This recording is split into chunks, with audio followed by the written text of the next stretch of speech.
In this video, you're going to discover the 7 things that are quietly keeping you from building wealth.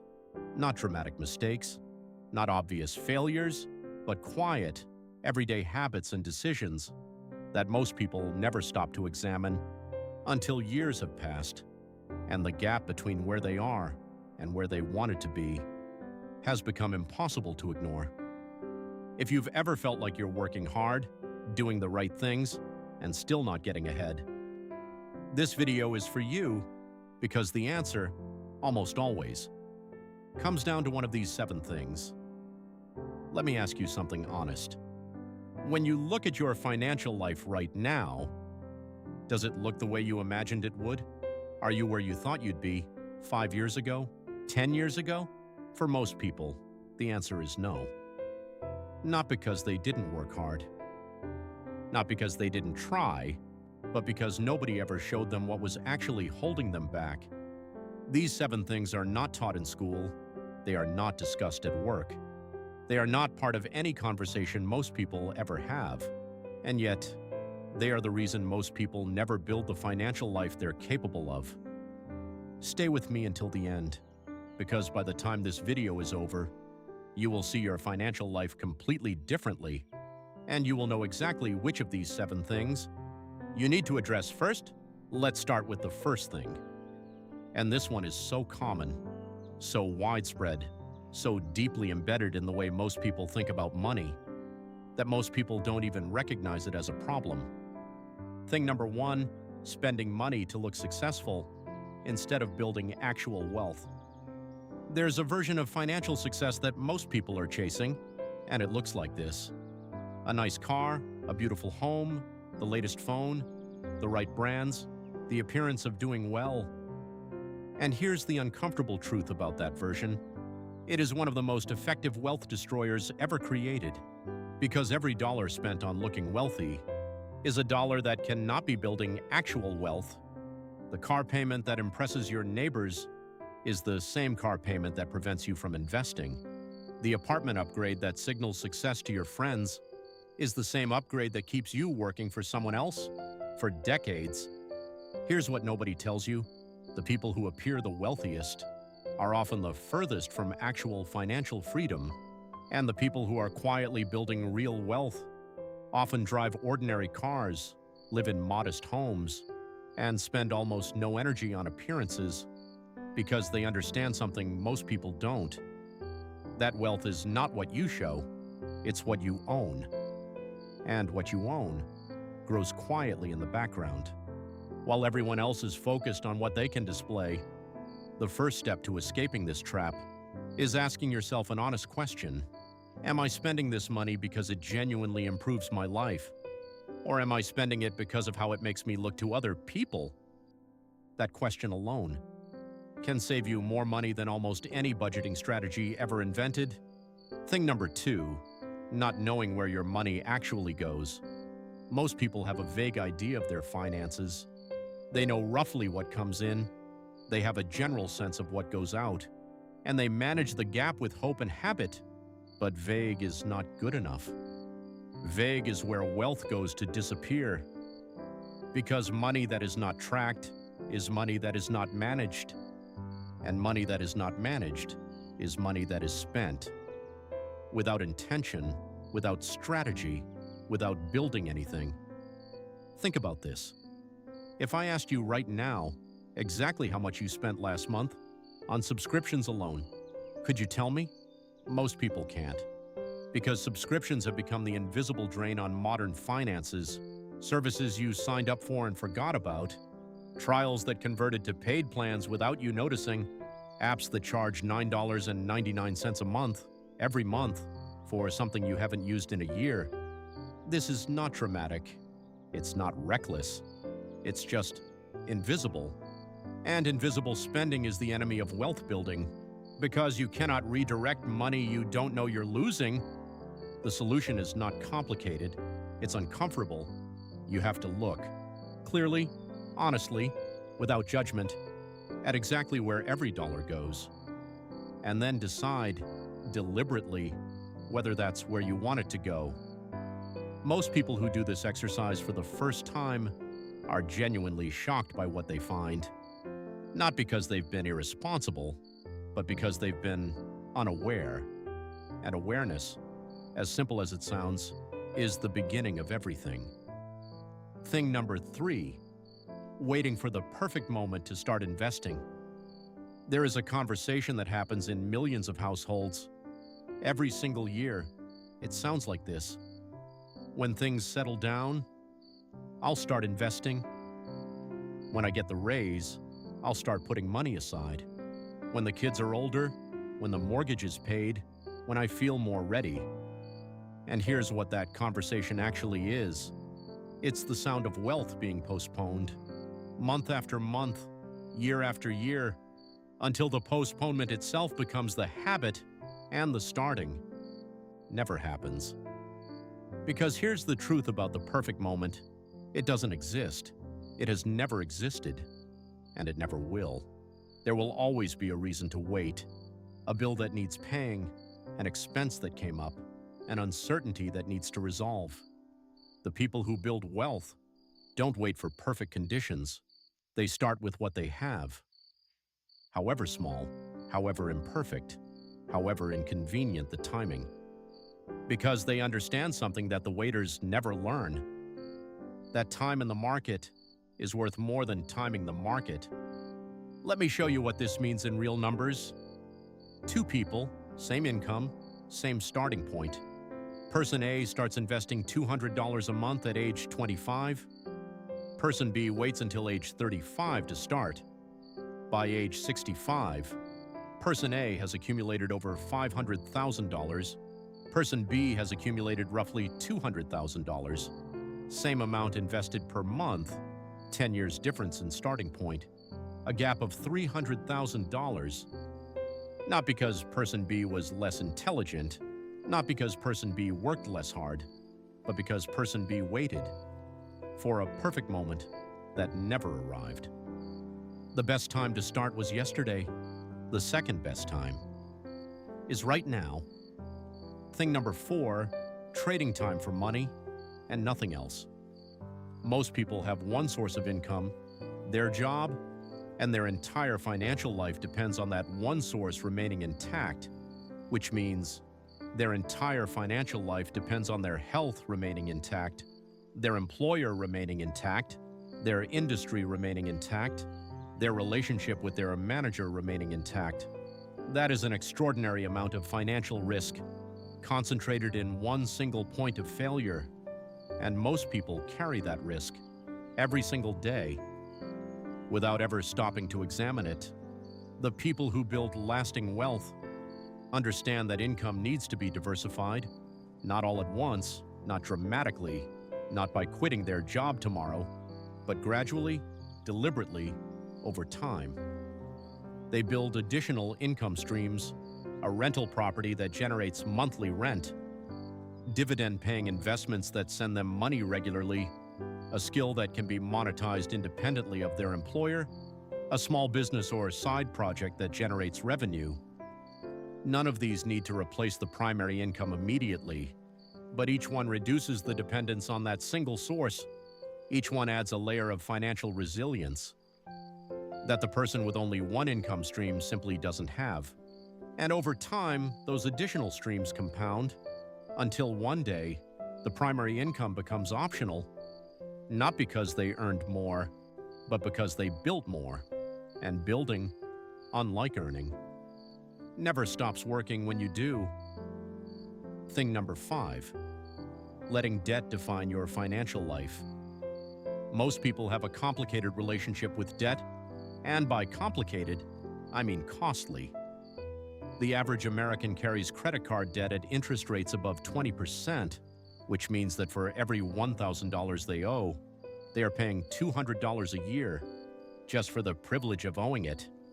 And that money, $200, $500, $1,000 a year, is not building anything. It's not investing. It's not growing. It's not working for them. It's working against them. Quietly, consistently, every single month, without pause, without sympathy, without exception. But here's the part most people miss. The problem is not debt itself. The problem is the wrong kind of debt. Because not all debt is the same. There is debt that costs you money, and there is debt that makes you money. Borrowing at 20% to fund a lifestyle costs you money. Borrowing at 5% to buy an asset that generates 8% returns makes you money. The first kind keeps you poor. The second kind is how wealth is built. The people who escape the debt trap don't do it by suffering through years of deprivation.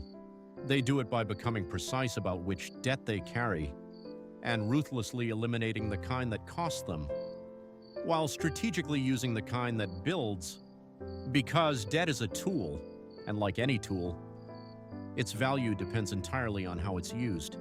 Thing number 6, ignoring financial education. Here is something that almost nobody talks about openly. The financial system you live in was not designed to teach you how it works. Banks profit when you don't understand interest rates. Credit card companies profit when you don't understand compounding. The consumer economy profits when you spend rather than invest. And the education system teaches you how to get a job within that system, not how to build independence from it, which means that financial education is something you have to seek out yourself, deliberately, consistently, over time. And most people don't. Not because they're not intelligent, but because they're busy, and because the day-to-day demands of life leave very little room for the kind of quiet, sustained learning that changes how you see money. But here's what financial education actually costs you.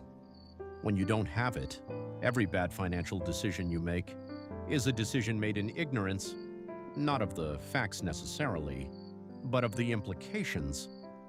The person who doesn't understand compound interest makes decisions that seem reasonable in the moment, but cost them hundreds of thousands of dollars over a lifetime. The person who doesn't understand the difference between assets and liabilities spends their entire life accumulating the wrong one and wondering why the wealth never arrives. Financial education is not a luxury. It is the single most important investment most people will ever make, because it changes the quality of every other financial decision that follows, and it is available to anyone who decides to seek it out. Thing number 7, not having a clear financial destination. Here's a question most people have never seriously answered. Where exactly are you going financially? Not vaguely, not approximately. Exactly. What does financial freedom look like for you? What number would give you the ability to choose rather than being forced? How many years away is that number? And what specifically are you doing today to get there? Most people cannot answer these questions clearly, not because they don't care about their financial future, but because they've never sat down and defined it with any precision. And here's why that matters. You cannot navigate toward a destination you haven't identified. You cannot measure progress toward a goal you haven't set. And you cannot make deliberate decisions in the service of an outcome you haven't clearly defined. Without a clear financial destination, every decision is made in isolation. Should I spend this or save it? Should I take this job or that one? Should I buy this asset or enjoy this experience? Without a destination, these questions have no framework for answers. With a destination, they become much simpler. Does this move me toward where I'm going, or away from it? That's the only question that matters. And it can only be asked by someone who knows where they're going. The people who build real wealth are not necessarily smarter than the people who don't. They are not luckier, not more disciplined by nature, but they share one thing in common. They decided where they were going, and then they made decisions in the service of getting there. That decision, simple as it sounds, changes everything that follows. Because once you know where you're going, the 7 things we've talked about today stop being abstract concepts and become very specific obstacles that you can identify, address, and move past, one by one, at your own pace, in your own time, but always, deliberately, in the direction of where you've decided to go. And if you've stayed with me this far, I want to say something directly to you, because it means something that you're still here. It tells me you're not just looking for entertainment, you're looking for real understanding. And this channel exists for exactly that. So if this conversation has been valuable, I want to invite you to subscribe, not because of a number, not because of an algorithm, but because every week we sit down and have exactly this kind of honest conversation about money, about wealth, about the decisions that quietly shape your financial life. Hit subscribe, because every week we look beyond the headlines and uncover what's really happening to your money. Now let me bring all 7 of these things together, because individually, each one is significant, but together, they tell a story. The story of why most people work their entire lives and never quite arrive at the financial freedom they imagined. It's not because they were lazy. It's not because they were unlucky. It's because of these 7 quiet forces working against them every single day without them fully realizing it. Thing 1, spending to look wealthy instead of building actual wealth. Thing 2, not knowing where your money actually goes. Thing 3, waiting for the perfect moment to start investing. Thing 4, trading time for money and nothing else. Thing 5, carrying the wrong kind of debt. Thing 6, ignoring financial education. Thing 7, not having a clear financial destination. 7 things, any one of which, on its own, can derail a financial life. All 7 together create a pattern that most people spend decades trapped inside without ever understanding why. But here's what's also true. Every single one of these things is within your control, not your income, not the economy, not your starting point, your choices, your awareness, your willingness to look clearly at what's actually happening and decide to do something different. That's all it takes. Not a dramatic transformation overnight, not a perfect plan executed flawlessly, just a clear-eyed decision to stop doing the things that are keeping you from building wealth and start doing the things that move you toward it. One choice at a time, one day at a time, one deliberate decision at a time. This video is for educational purposes only. Nothing you heard here is financial advice. Every financial decision is yours to make based on your own research, your own situation, your own judgment. That's not a disclaimer. That's a reminder of your own power. Here at The Bigger Picture, we'll always explore the financial questions that truly matter, not with fear, not with sensational headlines, but with honest conversations, clear explanations, and the bigger picture behind every story. Because understanding your money is the first step toward taking control of it. This community exists for exactly that, and we're just getting started. If this conversation meant something to you, share it with 5 people who need to hear it. Not because it's a video, but because financial understanding is one of the greatest gifts you can give someone. Subscribe to the channel, because this conversation continues every week. And leave a comment below. Tell me honestly, which of these 7 things resonates most with you right now? Which one do you need to address first? Because this channel exists for exactly that kind of honest conversation. And the next video is already waiting. Let me make this real for you. Because listing 7 things is useful, but seeing them in action, in real lives, real decisions, real consequences, is what actually changes how you think. Meet Robert. Robert is 48 years old, works as a project manager, earns $85,000 a year. By most measures, Robert is doing well. But here's what Robert's financial life actually looks like. He drives a car with a $650 monthly payment because he wanted something that reflected his success. He has $22,000 in credit card debt, built up gradually over years of lifestyle spending. He has never invested consistently because there was always something more urgent: a bill, a trip, an unexpected expense. He has one income source, his job, and if that job disappeared tomorrow, he would be in serious trouble within 60 days. Robert is not irresponsible. Robert is what happens when all 7 of these things work against someone simultaneously without them fully realizing it. Now meet Patricia. Patricia is 46 years old, works as a teacher, earns $62,000 a year. By income standards, Patricia earns significantly less than Robert. But here's what Patricia's financial life looks like.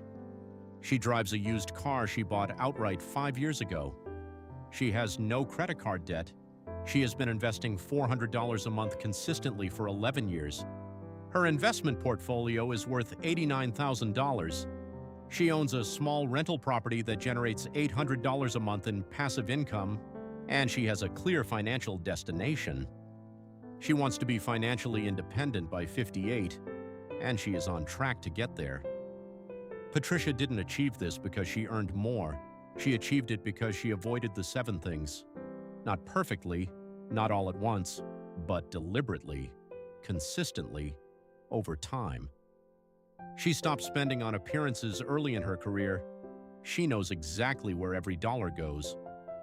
She started investing at 35, not when it felt perfect, but when she understood why it mattered.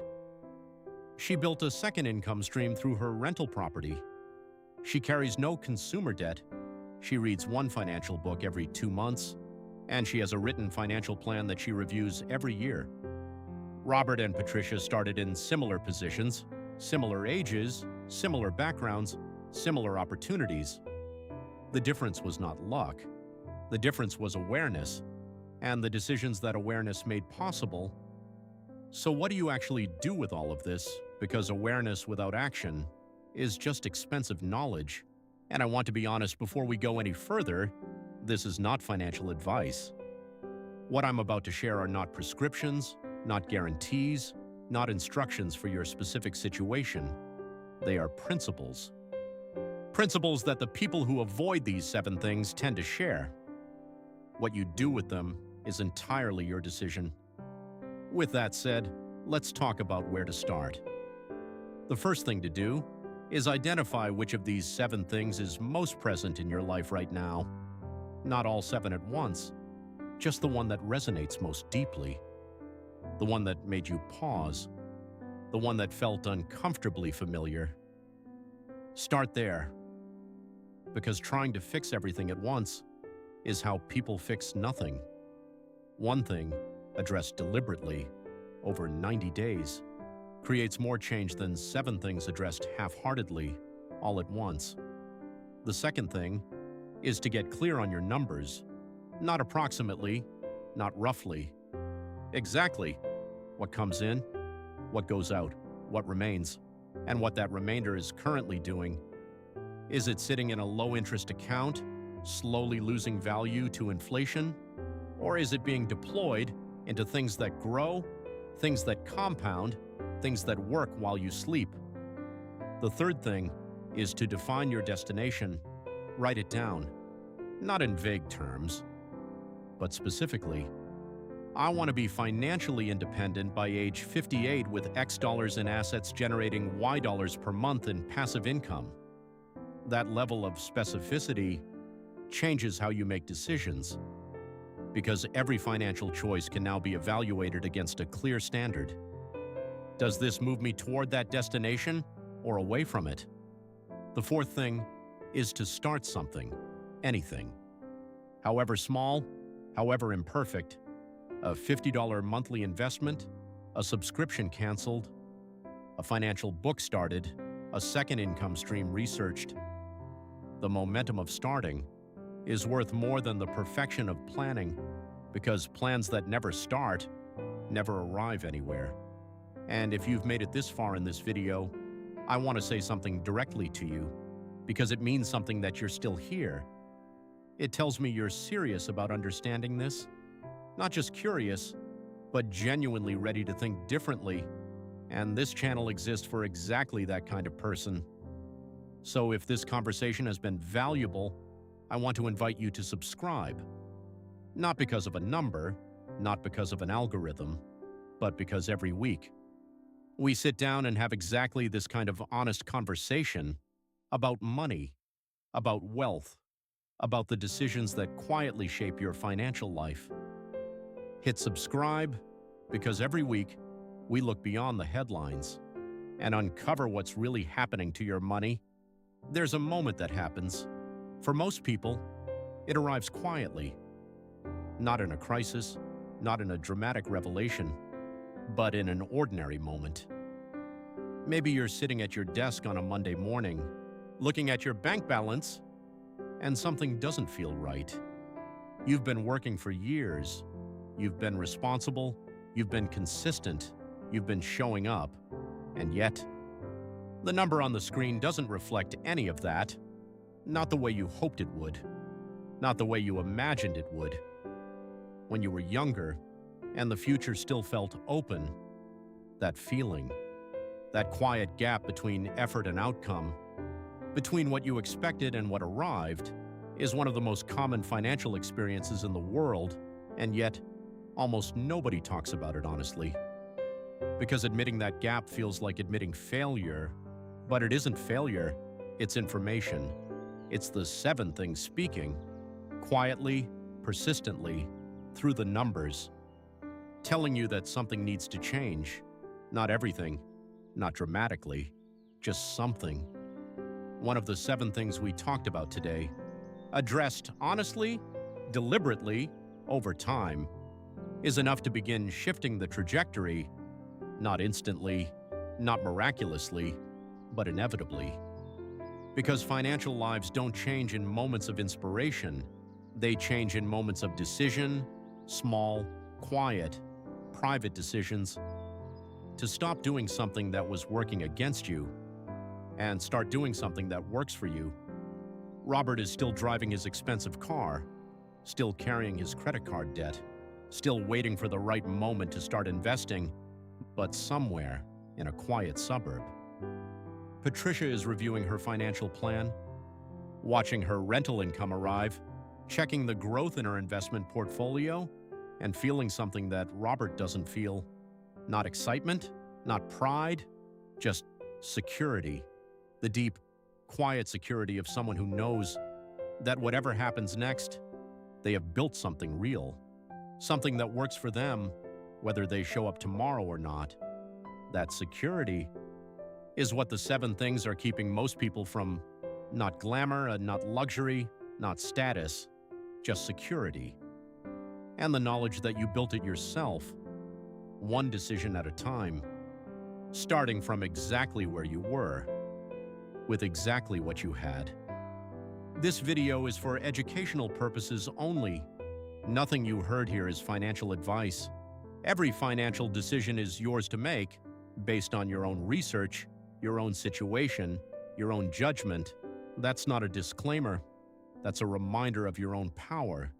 Here at The Bigger Picture, we'll always explore the financial questions that truly matter, not with fear, not with sensational headlines, but with honest conversations, clear explanations, and the bigger picture behind every story. Because understanding your money is the first step toward taking control of it. This community exists for exactly that, and we're just getting started. If this conversation meant something to you, share it with 5 people who need to hear it.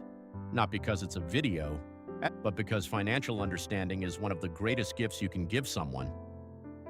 Subscribe to the channel because this conversation continues every week, and leave a comment below.